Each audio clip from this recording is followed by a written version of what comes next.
What's up, everybody, and welcome in to another edition of Big Men on Basketball. It is Thursday, November 10th, 2022. Hope you're all having a great day wherever you are. We are back better than ever with another show. We're taking a look at the Thursday card after I absolutely fucking killed it last night. I think I hit every game I gave out.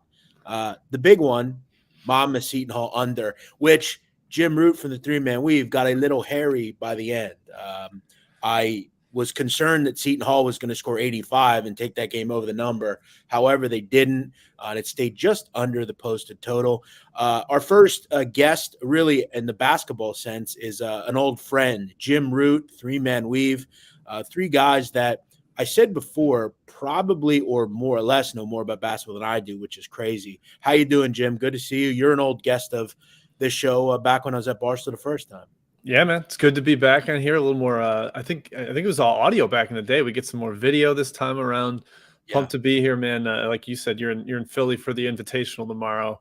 You got some pretty good squads too. One of the best mid-major matchups I could even come up with in my head. So excited for that one. No, I know. That's the kind of thing about it. You got two really good MAC teams, one really good defensive team, the other kind of an up and down, really well-coached team in Toledo. You get an SEC school, and then you got one of the best mid-major teams in the country in UAB with one of the best players off of that huge game the other night against Alabama State. So, yeah, it's going to be fun. I'm looking forward to it. We got a lot of festivities. By the way, guys, if you're in the area, you live in Maryland, Delaware, D.C., New York, Jersey, wherever, Pennsylvania, come show love. Going to be a lot of people here, all the people from Barstool. If you want tickets, you can find them in the link below in the description. And you can also watch if you're nowhere near Philly. We're going to have plenty of cool festivities. Barstool is going to have a great kind of commentary and events, and we're doing it our way, so it'll be fun. You got Big Cat singing the national anthem, right? That's true. How could you? What a way that? to kick it off. Yeah, that's exactly. worth the price of admission. I've heard him sing that many times, even live when I did Rough and Rowdy. So, yes, he is the voice of what will we call an angel, maybe. Yeah, songbird of a generation. Exactly. That said, I am actually going to dinner tonight. Get this, Jim, with Toledo basketball. Oh, there you go.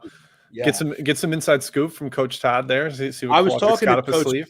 Yeah, I was talking to Coach Todd the other day, and he told me he's going to this restaurant that I know well. I lived very close to this restaurant. And he said, why don't you come by, have dinner? I said, you know what? I'm going to come by. If you insist. Yeah, we'll have some fun. He even told me he'd buy me some drinks. So, yeah, we'll see. But let's get into today's card, Jim. We'll kind of start just with think of your quick thoughts. We've seen some of the really good teams struggle so far a little bit, right? UNC, Creighton. There have been some teams that haven't looked great. Now, obviously, you have the teams that have rolled. They've had no problem, and that's the kind of teams that I want to bet on early. But what are your overall thoughts kind of as the season gets started?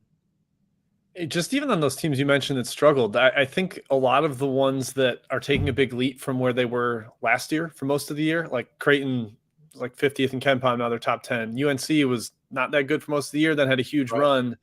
Even TCU is somebody that's kind of like that too. I wonder if some of those guys read the press clippings and were like, all right, we're a top 10 team. We just got to show up and kick some ass and we'll be totally fine. And it takes more than that. Like UNC found a gear last year in the tournament that was worthy of being a top 5 team, but they've got to play with that same intensity. I thought they had 4 assists in their opening game. Like that reeks of my turn, your turn. We're not really sharing the ball the same way they were towards the end of last year. So yeah, first couple days trying to feel things out. And I'm curious for you, how much of like opening day and first couple games results do you stick to your priors, or do you say, oh shoot, I was wrong or right about this team, I got to change my thinking? Well, I think I need several games before I do that. I mean, I'm looking at someone like Creighton, right? They just didn't shoot the ball real well. And they still put up 72 points and they won by double digits. That said, as you know, St. Thomas is not a Division I type of I mean, that's ultimately Division II defense almost. They're just not good defensively. Now tonight, if we'll get into Creighton, if they kind of struggle again against a bad defense in North Dakota, then maybe I start to have the antennas go up a little bit. But one thing I noticed about UNC that I was a little concerned with, I saw they only had 3 bench points, which is concerning to me. They obviously aren't real deep to begin with.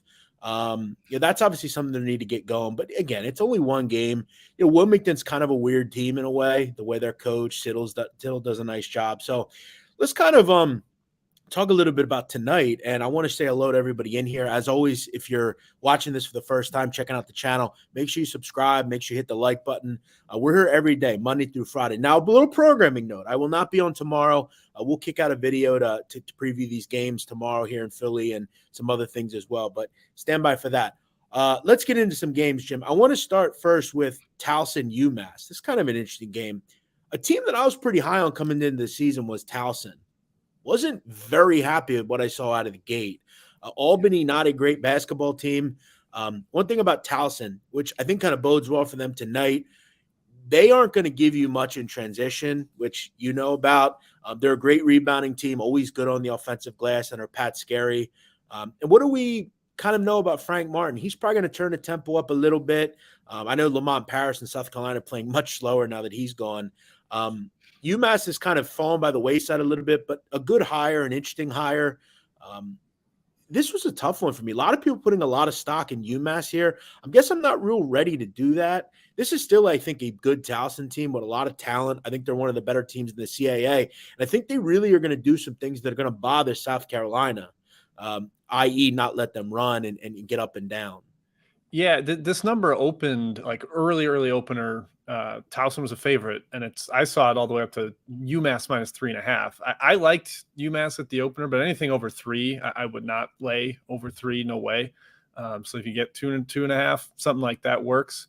Towson's intriguing because they brought back 4 starters. They had 3 guys on the CAA first team all conference. It was like, all right, hey, look, they're loaded, tied for the conference championship last year, but they lost their point guard and they didn't really replace him.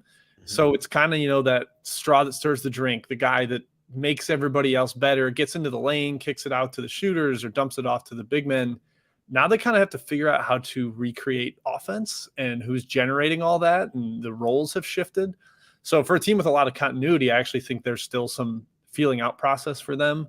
But of course, UMass has almost no continuity. I like the 2 guards they bring back, Fernandez and Weeks, but a lot of it is, what is Martin going to do? Are they going to embrace his identity right away? How's that going to work out? So I do have a little bit of UMass at -1, but obviously that number's not available, and I wouldn't recommend over 3.5 or over 3. Yeah, I mean, you're starting to get into, you're really just having to win. To now you have to win by a couple of buckets in terms of UMass. Are they actually ready? I mean, am I actually ready to start betting them as a favorite, or at least a multi-bucket favorite? Not necessarily. So I expect a bounce back from Towson. Again, didn't play real well in game 1, but I'd expect a little bit of a bounce back here. A lot of good people in the chat. Always good to see all of you. Someone says they were in here 4 hours before the stream, which is not necessary, John Brown. You don't have to be here 4 hours before. However, we thank you for being here. Also, a lot of people asking about round ball. Listen, guys, it's really just a simple thing of, this is a show that I want to kind of build. I'm more of a gambler.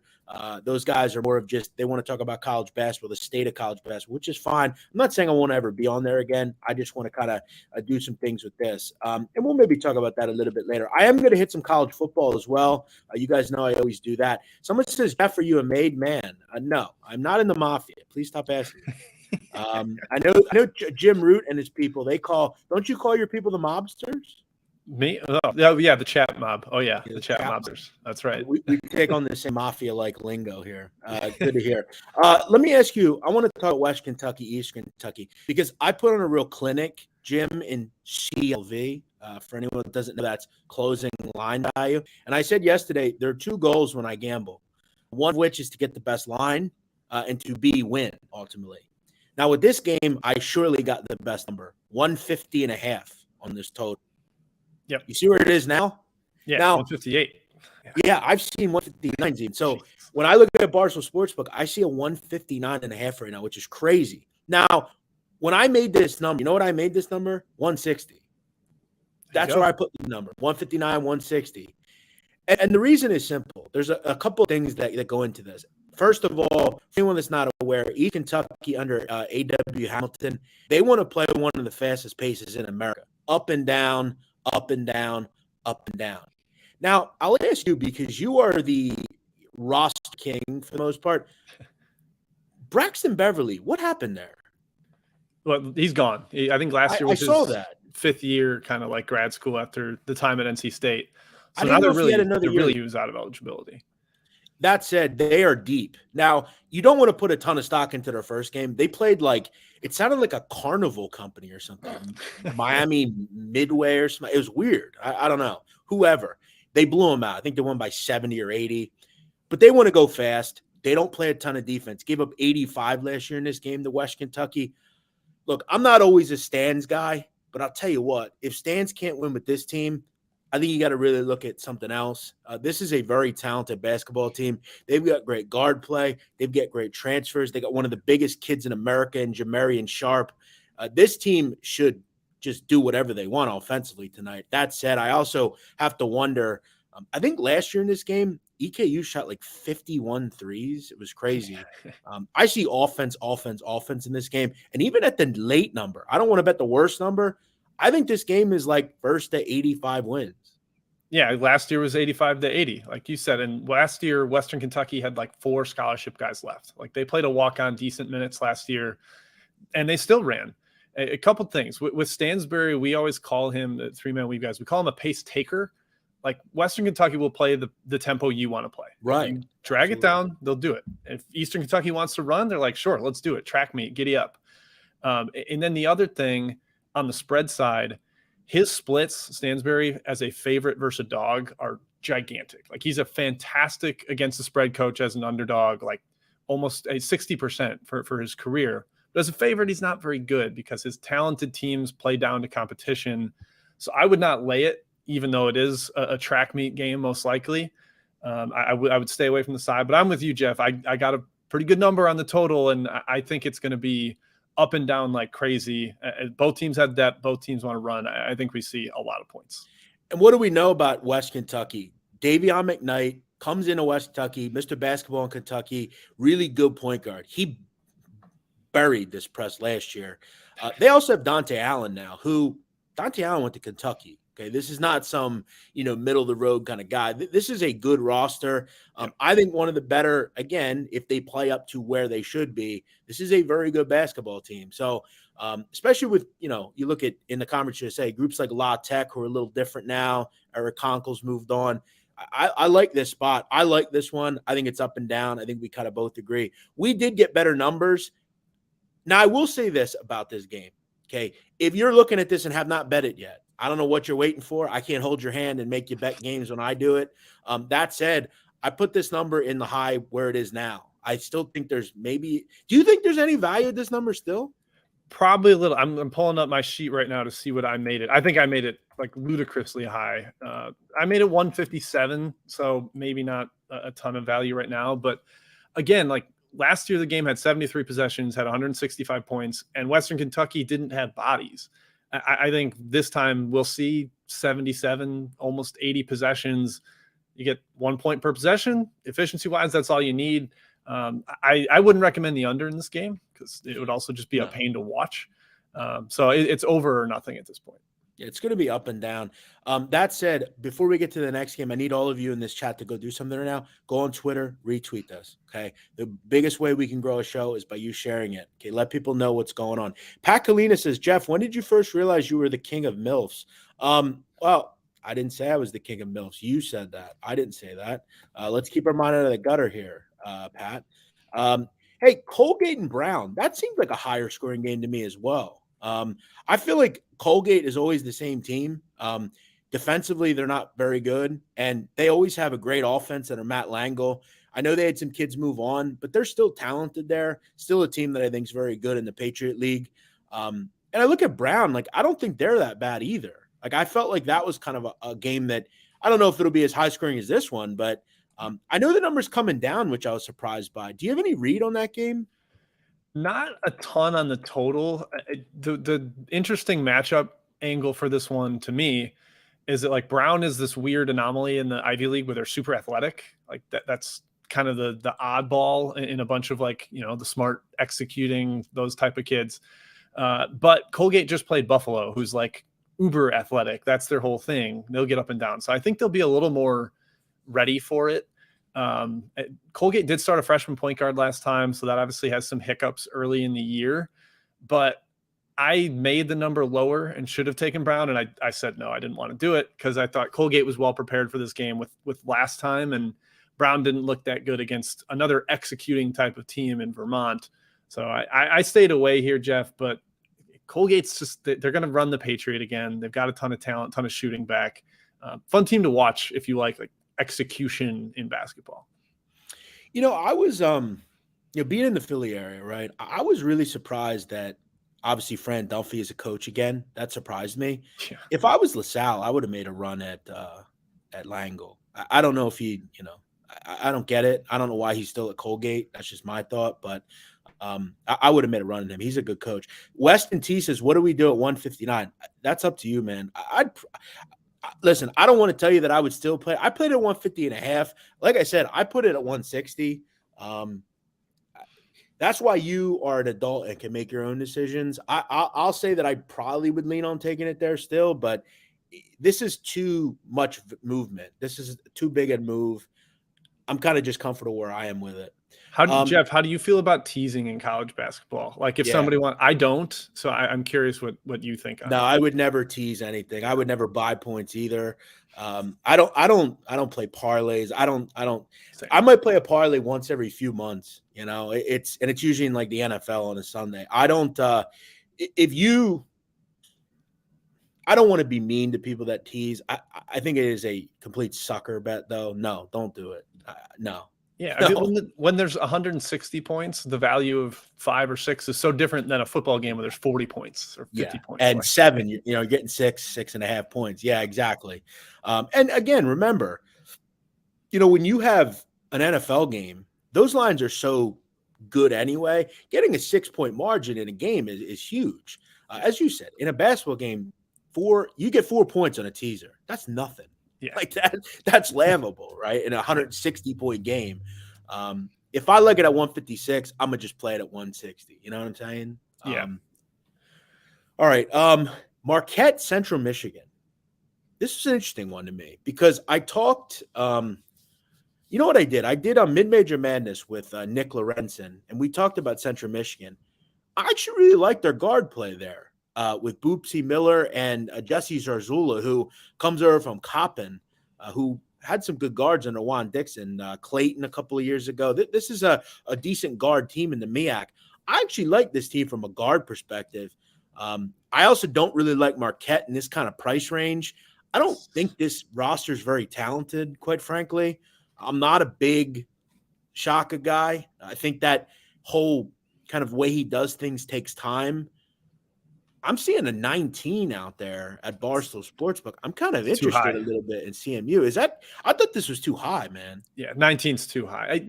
I mentioned the splits with Stansbury between favorite and dog. It's the same thing with Shaka. Like he is a motivate a team that's an underdog, play your balls off and compete. He's not a cover 20-point spread as a favorite guy. Like they just struggle year after year.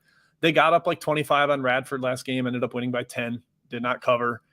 I think we could see something similar here where a team that is fueled more by how hard it plays and lacks a ton of offensive punch just isn't really a good favorite bet to cover a giant number. Central Michigan's a little lacking in the interior. You mentioned the guards, and I like those guys too, but they might not hold up as well inside, but I think they can hang around, stay with inside that number. I made it 15.5, so I would be on Central Michigan. Yeah, I couldn't agree more. Again, when you look at Shaka teams, they're not real. This is not kind of the situation you want them in to me. And I feel like both those guards they have can handle some of the stuff that they're going to throw at Central Michigan. Look, Central Michigan is not a great basketball team, but they're getting there. Let me ask you, how close do you think these guards are compared to the who was it, Burke and Keene a couple of years ago? Oh man, they're not quite that good. I mean, Keene was a stud, like led the entire country in scoring. If anybody's watched the TBT, that basketball tournament over the summer, he's always a monster. I think it's for Sideline Cancer, might be the team he plays for. But yeah, they're not quite to that level, but these guys are probably better passers than that group. They got a little more size. And I just like Boopy is just such a fun player and nickname that I get a kick out of watching Central Michigan. Sounds like a playback to the old like 50s and 60s, like a player from that era, right? Yeah. But yeah, they're going to fill it up. I think they'll have some success. But yeah, not real interested in laying that kind of number with Marquette. Kansas, they had absolutely no issue in game one, right? Omaha, I know everyone, and Omaha actually plays tonight. A lot of people believe Omaha can kind of, maybe be better defensively this year. They didn't look at it in game one, but that's Kansas. North Dakota State, obviously a tough schedule to start the season, right? You get who? Arkansas game one, you get Kansas game two. That's a rough group to start with. But, when I look at these kind of numbers, to me, a number above 24 is a lot of Jim to me to the bottom, where would you say, 75 in America, probably? Like North Dakota State, I feel like they should be more like 19 and a half, 20 and a half, not 24 and a half. Yeah, I mean, they covered at Arkansas, a team that's loaded with talent. It kind of got away late, but they stayed inside the number. They don't have a lot of great guard play, but Kansas isn't a team that's going to like pressure them like crazy and throw a press at them and try to turn them over 25 times. So you just need to be able to compete in the paint. And North Dakota State's two best players are their 4 and their 5. They've got a lot of size with Grant Nelson is the star there. So I think they can compete a little bit. Grady Dick had an awesome game for Kansas in the first one, the wonderfully named Grady Dick.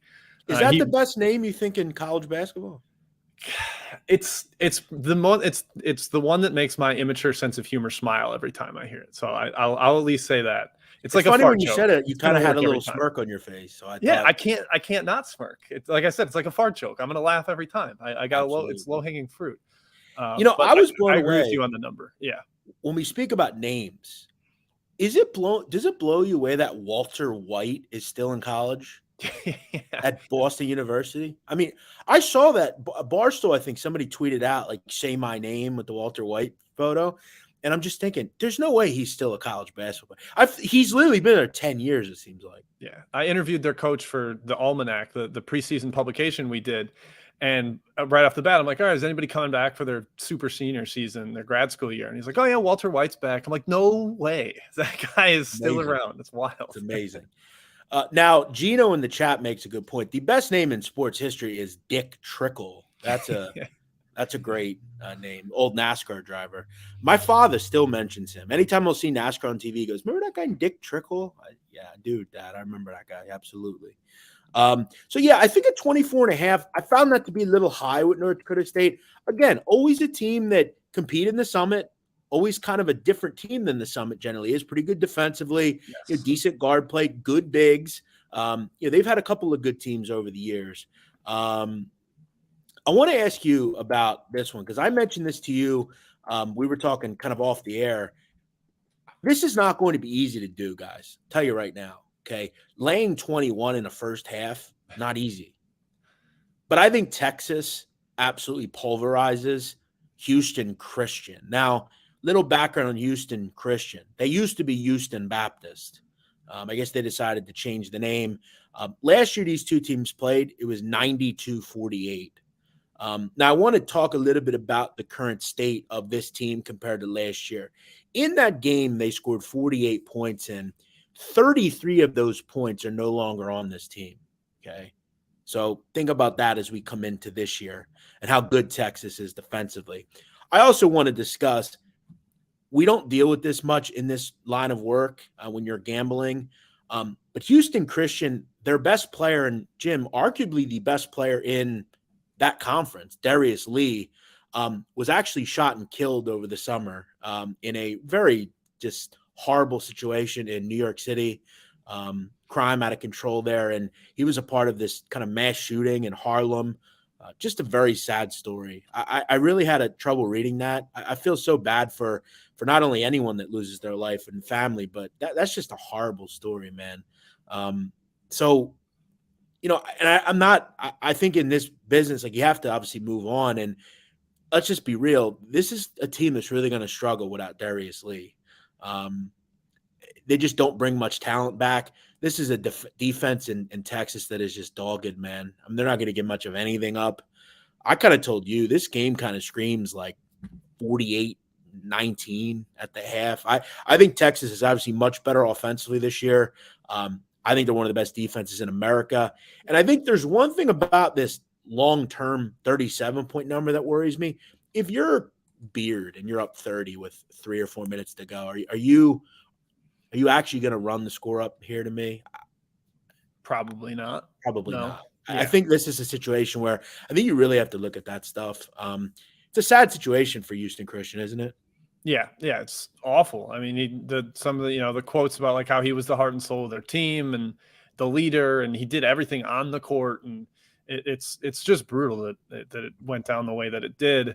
They're trying to play for his memory, but they are certainly missing a lot of talent without him. That's unfortunate. And just on the court matchup wise, Houston Christian's been an awful ball handling team. They will turn the ball over, and Texas has like maybe the best ball pressure guards in the country. Tyrese Hunter is just a pest. So there could be a lot of like 3 or 4 straight possessions where Houston Christian doesn't get it over half court and Texas gets a layup, which is how you get to 48-19.5. So I would lean your way. Houston Christian played a really bad zone in the half court in their first game against FIU, who got whatever they wanted, just missed a lot of shots. I think Texas will make those. So yeah, and if you're going to play it, I would go first half over full game because of the back door, because of the take the foot off the gas type of angle. I think Jeff's got a pretty good breakdown on this one. Yeah, you look at that game against FIU. I mean, you give up 77 points to FIU. It doesn't bode well here. Again, last season, 92 for Texas. And I think this was a better U Baptist team last year. So, yeah, outside of Bryson Long, there's just not much talent on this team. And look, we hope they move on. That's a really tough situation if you're the coach down there and that team and everybody involved. Just kind of a sad story. I want to ask you about, in the same state, Texas Southern and Texas Tech. I talked to someone on Twitter Spaces. They were telling me how, I guess at some of these schools now, what they try to do to get you to go to games like this at Texas Tech is if you go to these games, you get points, right? And the points allow you to build them up to get the high-profile games as a student. And I told him, I said, this is a game you want to go to, I think. We know Texas Southern every year is plucky, I guess is the good word for them. They're really talented. They've got some high-profile kids there. We know they're well coached under Johnny Jones. I think they're the team that represents the SWAC this season. Do you think they can hang in this game, especially without Fardars and Meek? Yeah, possibly. The thing about Texas Southern is, like, despite playing a crazy gauntlet of a schedule every single year, they never roll over. Like, they could get down by 27 in this game and still lose by 15. Like, you're never going to get them just completely surrendering and losing by 40. That's not the way they play. And like you said, they're really talented. It's been the whole approach of Johnny Jones is I'll take a down transfer from a power conference because I can rein in that talent, put it on the floor, and then they'll play up against better competition because those guys are like, all right, I want to prove I'm a Big 12 player. I'll go into Texas Tech and play as best as I possibly can. Absolutely. They just covered at San Francisco on opening night. We're able to hang around inside of a 15.5 number.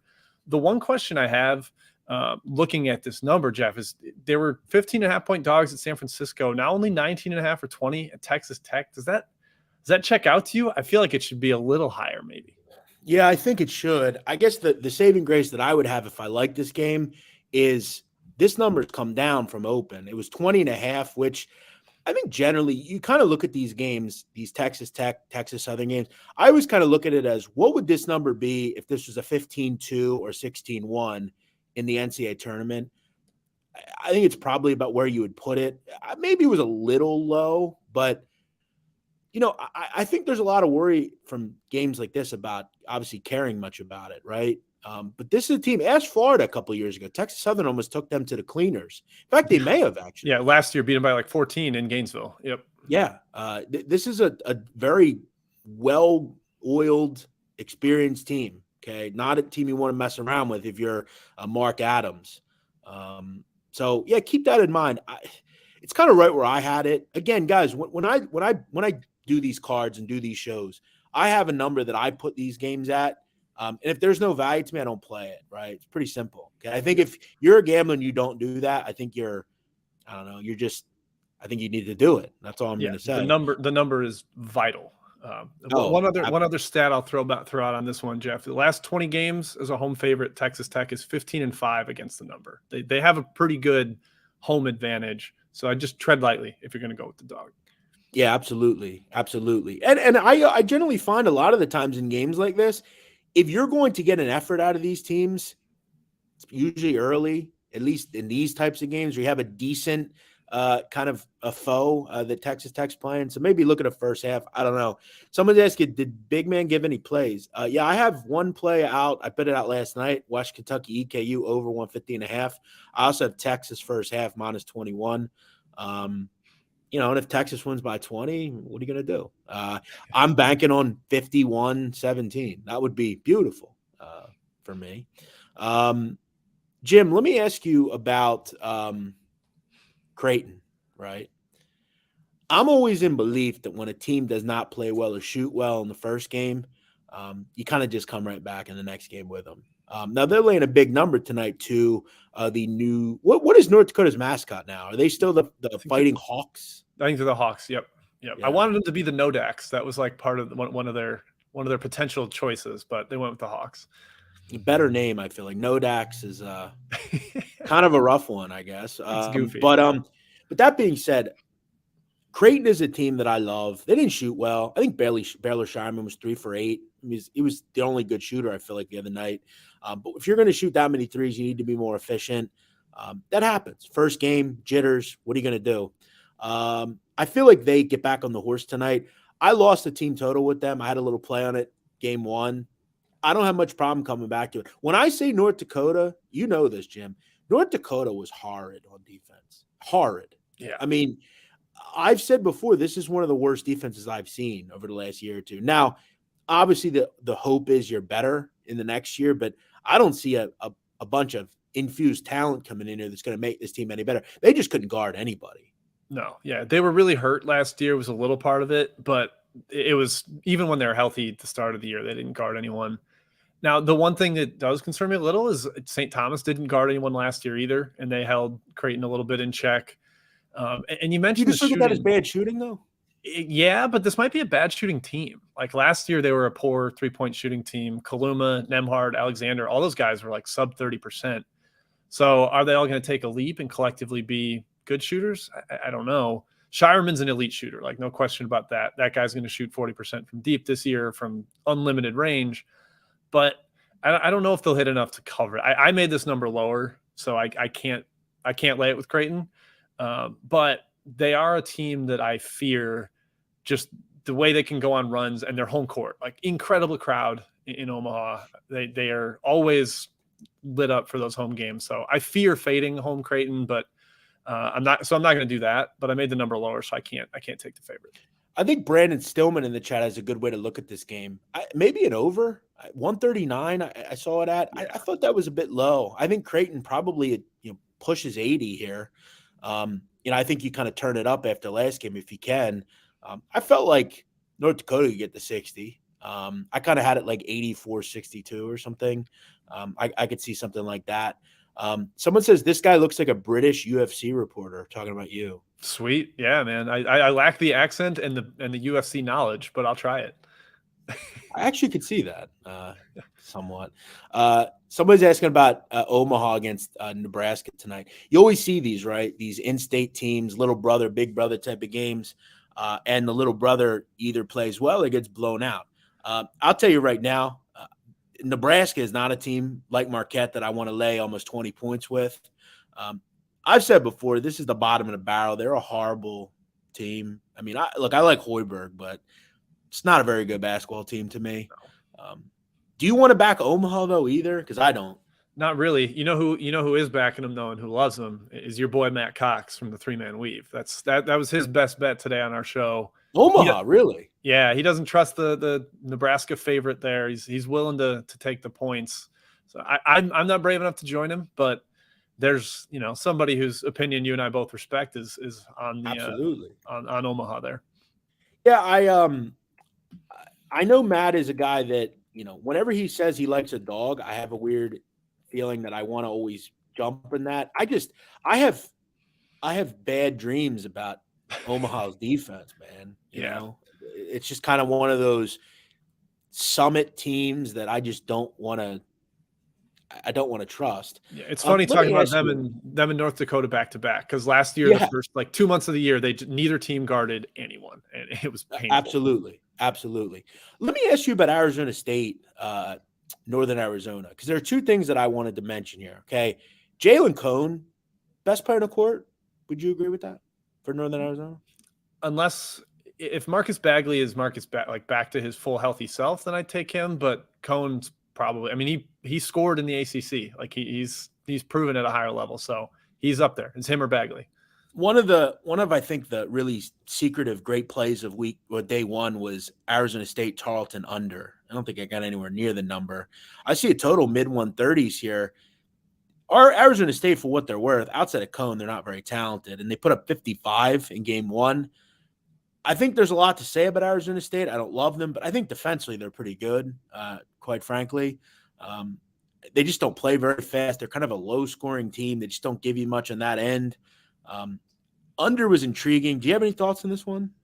Yeah, probably lean towards the under. If you get it, I took a minus 14.5 that was out at one point on Arizona State. I don't love it because I don't love ASU as a favorite. I don't know if they have the offensive juice to be a good favorite, but that was more of a number bet. Total wise, yeah, I'm with you. Tarleton is going to be like, anytime they play higher competition, take under, because they just grind the game to a halt.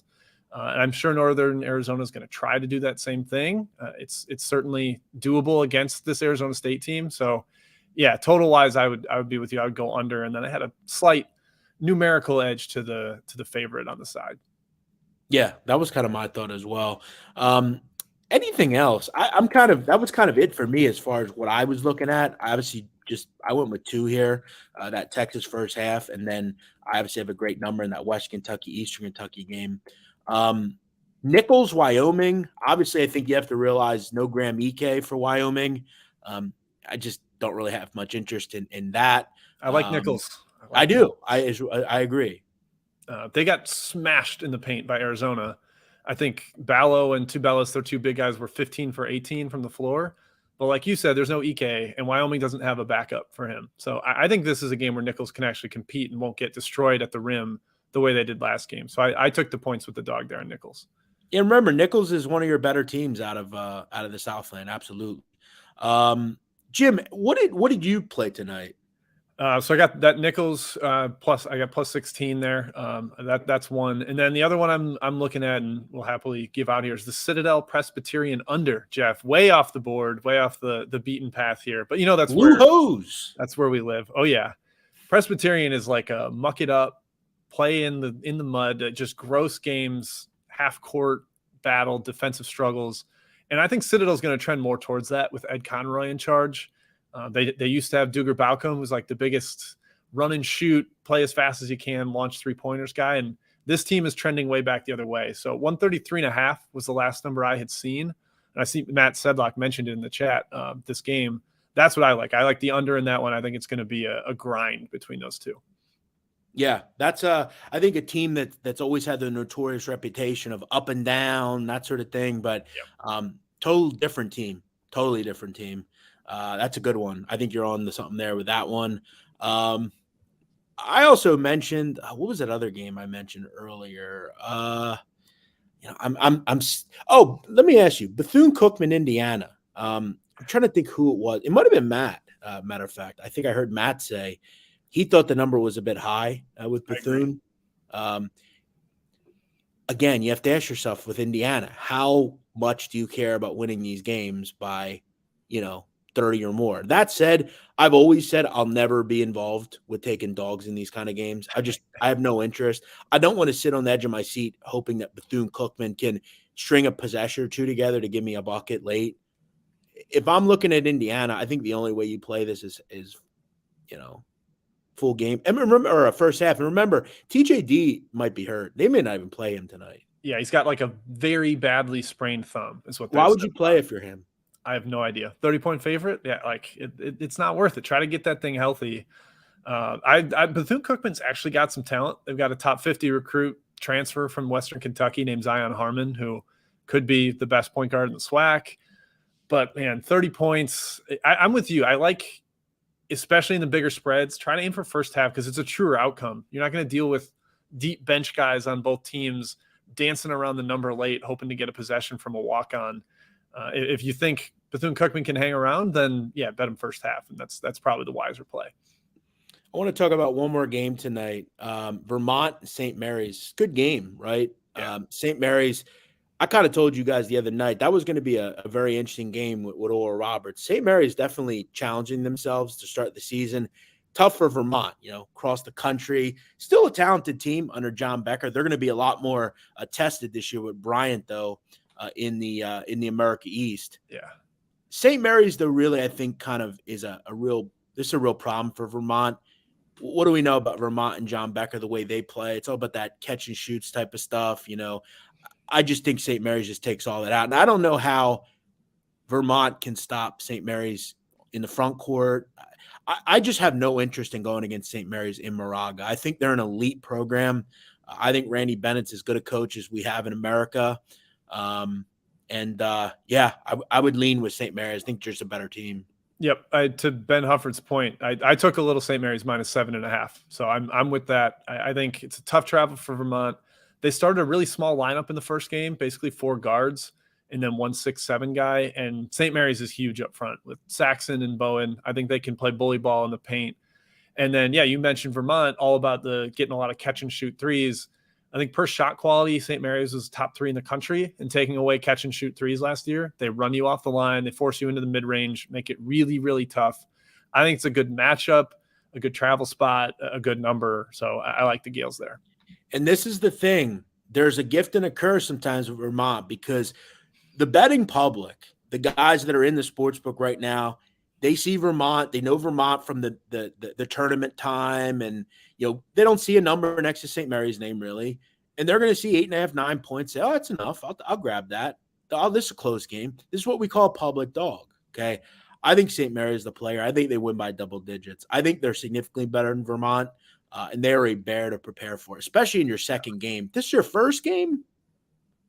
Maybe. Is this Vermont's first game, by the way? No, second game. They played Brown. They beat Brown by 15 on opening day. Yeah, so not as much prep. Got to do the traveling. Going out to Moraga, not easy. This is a rough spot, man. You really play Brown, then you got to go the whole way across and play in Moraga. That's a tough one. That's a tough thing to do, man.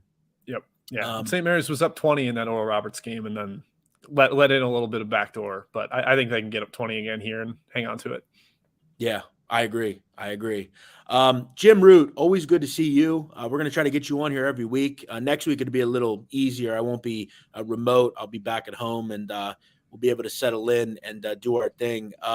Let everybody know where they can find you. You're on Three Men Weave. That's truly the main place. Second Chance Points on Twitter, right? Yep. Second Chance Points on Twitter, and then at 3MW_CBB is the Three Man Weave collective handle.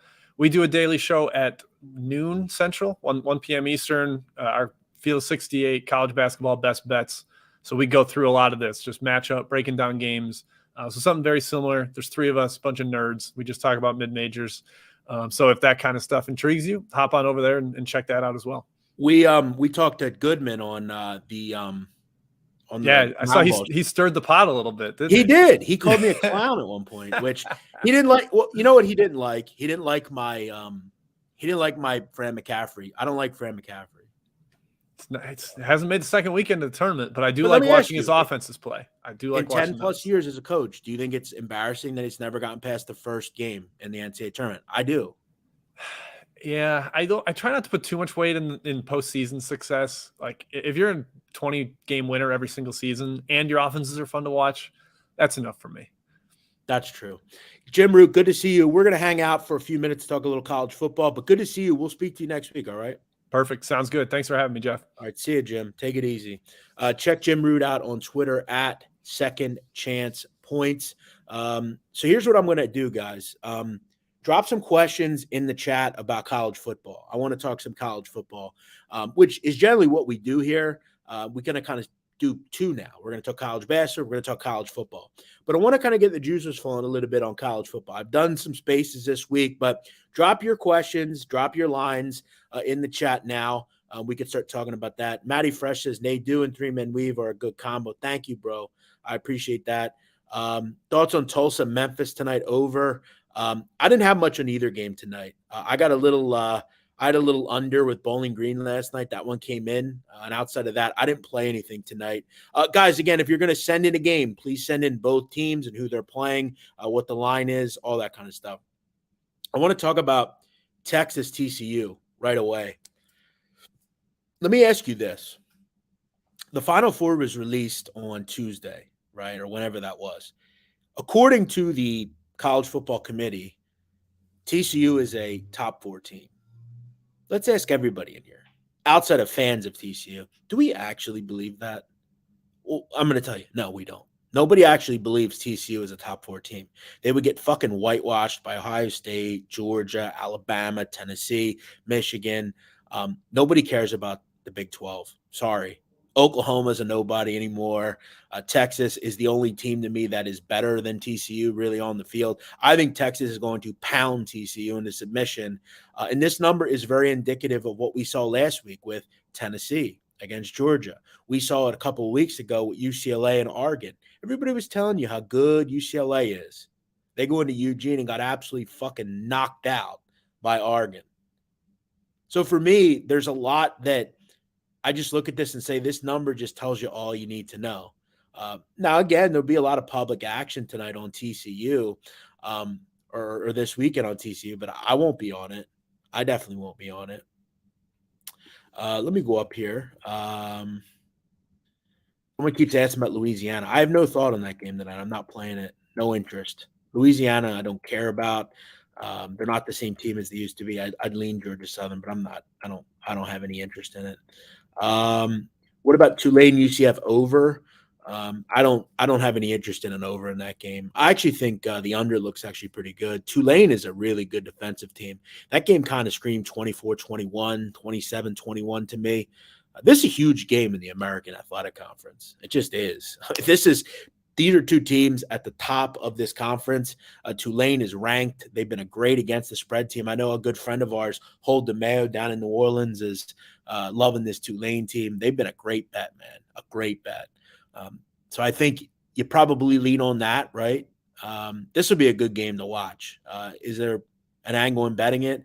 Maybe the under. Maybe you just keep rocking with Tulane because they're so good against the spread. Another game in the American that I liked, that ECU-Cincinnati game. That's a big game for ECU. First time they're playing Cincinnati since last year's debacle in the AAC title game. It's a way different Cincinnati team. Desmond Ritter's gone. Sauce Gardner's gone. Kobe Bryant's gone. A lot of talent's gone. Alec Pierce is gone. It's a different Cincinnati team. A Cincinnati team that I've not been that impressed with recently. Have not been playing well for a couple of weeks now. ECU has a veteran-led defensive and offensive line. They've got a good quarterback in Holt Nailers, a great run game with Rajai Mitchell. They got a great receiver core. They're just a good team. They're well coached. They're bowl eligible, and they still have a shot at this conference as well. 5.5 seemed a little high to me. I don't think Cincinnati's worthy of laying this kind of price. Brown, thanks for being here, brother. We have to bet on a college football game tonight. Go ahead. Nobody's holding you back. Also, K-State and Baylor. Two teams that I don't like Baylor much. I've never been a big Blake Shapen guy. I like K-State, but I only like them at home. Not a number that really jumped out to me. Thanks, Math. Appreciate that. Math 1824. How about Gophers, 17-point favorites over Northwestern? Seems like a lot of points. I don't think it quite matters who's playing quarterback for the Gophers. In fact, I think the backup's probably better than Tanner Morgan, so I don't really think that's a big issue. For Northwestern, they can't stop the run. And Muhammad Ibrahim is one of the best running backs in the country. Northwestern's given up 5 yards a carry. They're a disaster. And I'll keep saying this. Minnesota against these types of teams is generally very good. I don't know if off the top of my head, but I guarantee Texas is super profitable first half and full first quarter since Sark has been there. Yeah, I don't know, to be honest. I don't know what those numbers look like. Wisconsin, Iowa, Wisconsin -1.5, over 35, anything you like there. It seems like a stone cold under. First to 14 or first to 17 wins. 17-10, 17-14, 19-13, something like that. I'm not playing it over in that game. Weather will be, it's starting to get cold out. It's damp, it's wet, it's windy. You got those winter conditions, super cold. Lean under. Illinois bounced back against Purdue. It's a pretty good matchup for them. Purdue, all they do is throw. This is Illinois'. This is a big game for Illinois coming off a loss. A game in which they actually were better than Purdue or better than Michigan State, and they just couldn't score, which you have to do to win. Let me turn. Whoa, it's too bright almost. I'm almost done, guys. I don't really need that, do I? Sorry, I'm in a hotel. Any chance Michigan gets in the playoff, in your opinion? Any chance? If they beat Ohio State. Vermont, St. Mary's, already talked about it. Lean St. Mary's. Thanks for watching, Canes Nation. I appreciate you, brother. Thanks, Ryan. Virginia Tech plus 9.5 against Duke. Too many points. Well, I'm not very sure about that. Virginia Tech sucks. Navy plus 15.5. You could have got 17.5, though. That's the issue there. It's a lot of points. Notre Dame, though, is feeling themselves right now, playing well. Look, Navy's good as a dog, though. I'd rather have 17.5, though. Wake Forest against UNC has me wanting to bet Wake. I lean the other way. I would just take whoever's getting points there, and in this case, it's UNC. You have the better quarterback. You have the better I think you have the more likely defense to get a stop. Mac Brown's done a nice job. I know he's not exactly in control there, but they've had some great quarterbacks over the last couple of years. Some great quarterbacks. Look at Mitch Trubisky, Sam Howell, Drake May. Drake May is terrific. Why is this on the main page? Because I'm the best gambler in the company. That's why. And that's why you're fucking here, motherfucker. You know me. You know what's up. Come correct with me. Come correct with me. Because I work for this company and I have a show in this company. That's why. Come correct, motherfucker. Come correct. Are you going to be double cheeked this weekend? We'll see. Paco Healy, what's up, my brother? Good to see you. Do you do big plays with a small card, or do you like to ever have big cards? To me, I like 2 games tonight. Maybe 3. Give me a like, guys, before you get out of here, please. All right, I'm going to wrap this thing up. Tonight in college basketball, I played over 150.5 in West Kentucky, East Kentucky. You're asking me, how do you have 150.5? It's 159 because I bet it last night. That being said, if you have 159, listen, I felt like this was first to 80 wins. I think West Kentucky probably gets into the 80s, maybe a team total on them. I also played Texas first half against Houston Christian. I laid the 21 there. My hope is this is a 48 to 20 type of game. That's what I'm hoping for at the half. I'm hoping Texas pushes 50 and just does their typical really good defensive stuff. Here's what I would do. Here's what I would highly recommend doing, guys. And this is what I will do tonight. I will put this game in. It starts at 9 o'clock. In fact, I already put it in. At 9 o'clock, I will not look at this game till 10 o'clock, and I'll check it and see how it does. That's what I would do here. Alicia says, love you, Nadu. Love you too, Alicia. What's up? How you doing? Max Ryan says, best gambling show on Barstool, hands down. Appreciate you, dog. Thank you. First time listening, won't be the last. Welcome in, West D. Do me a favor, hit that like button. Subscribe if you're new here. Appreciate that. Let me talk quickly to you guys about the Barstool Invitational. It is tomorrow night. I want to give you a little rundown of what we're doing. Shoot-arounds in the morning. We've got some meet and greets and stuff. I will be there. I will be on the halftime show with Brandon Walker and Jeff D. Lowe. Dave and Dan, Jake Marsh on the call. Link to tickets is in the YouTube bio, absolutely. If you're not able to make it, you can watch it. It's there as well. We're going to have a good time. Toledo UAB's first, and then we have Akron and Mississippi State. 2 good games. I'm looking forward to it. It's going to be a fun night, man. You got all sorts of people coming in. I've actually talked to some people down there that say it's going to be a pretty highly attended event. I'm looking forward to that. Seeing stoolies, seeing people. It'll be a fun time. It'll be a fun time. I got tickets. Can anyone go to the meet and greet? I believe so. I believe there'll be information about that. As far as I know, though, yes. Thanks for the picks. Appreciate that, Justin. If you guys have any other questions, I'll stay on for a couple of more minutes here. Lo Pomparo says, this guy really thinks he's something. What a fake. You're here, motherfucker. Thanks for being here. I am something. I'm everything in your life, motherfucker. It's that simple. I am something. That's why you're here. Notice if I wasn't something, you wouldn't be here. You wouldn't know where the fuck I was right now because I wouldn't be on Barstool Sports YouTube channel. This guy says, fire Nadu. Well, that ain't going to happen. All right. What else do we have? Smash the like button. Absolutely. Jeff, you're a legend. Top 5. Thank you, bro. Appreciate that. Good to see you, Jared. Make sure you come say hello tomorrow, man. Absolutely. Dive into Towson, UMass. Already talked about it.